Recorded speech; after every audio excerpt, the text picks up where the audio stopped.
Un symposium scientifique inédit qui rassemble durant 2 jours les plus grands acteurs mondiaux de l'Arctique et de l'Antarctique.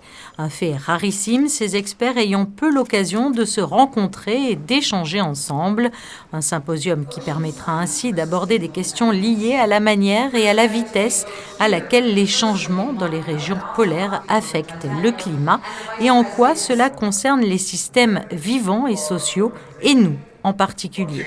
La mission des experts du milieu polaire, identifier clairement les menaces qui guettent les pôles et les défis à relever pour trouver ensemble des solutions.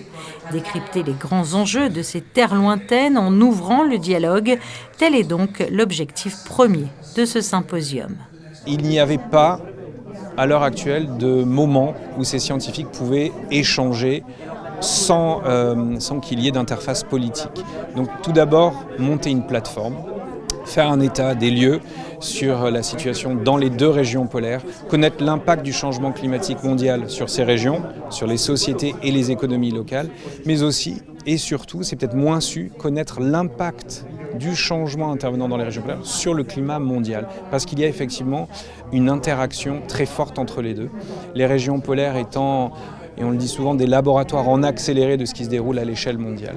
Donc on en attend à la fois des constats, on en attend également des conclusions scientifiques qui pourront nous permettre à la Fondation Prince Albert II de Monaco, à l'Institut océanographique et au Centre scientifique de Monaco, de faire remonter ces conclusions scientifiques au niveau politique, décideurs politiques, mais aussi au niveau du secteur privé, pour voir quelles sont les mesures d'atténuation et d'adaptation qui pourraient être mises en place. Entre 2006 et 2009, le Prince Albert II s'est rendu, je vous le rappelle, au pôle Nord et au pôle Sud.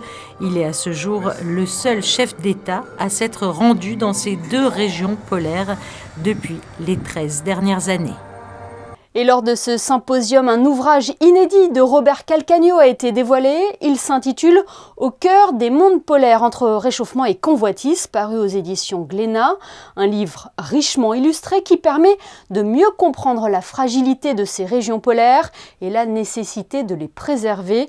Le directeur de l'Institut océanographique est au micro de Christine Datomel. J'ai suivi un peu l'intérêt du prince Albert Ier, du commandant Cousteau, et du prince Albert II qui m'ont parlé de ces régions qui les fascinent, en tout cas son Altesse Sérénissime, le prince Albert II, et j'y suis allé, et moi-même également, donc dans le passage du nord-ouest entre le Groenland et le Canada. J'ai été au Svalbard, et c'est vrai que c'est des régions totalement fascinantes, c'est des régions sauvages, rudes, mais où la nature est tellement belle et puissante que je n'ai pu que approfondir ma compréhension et à travers ce livre essayer de l'expliquer à tout le monde pour faire part de ces magnifiques beautés qu'il faut préserver.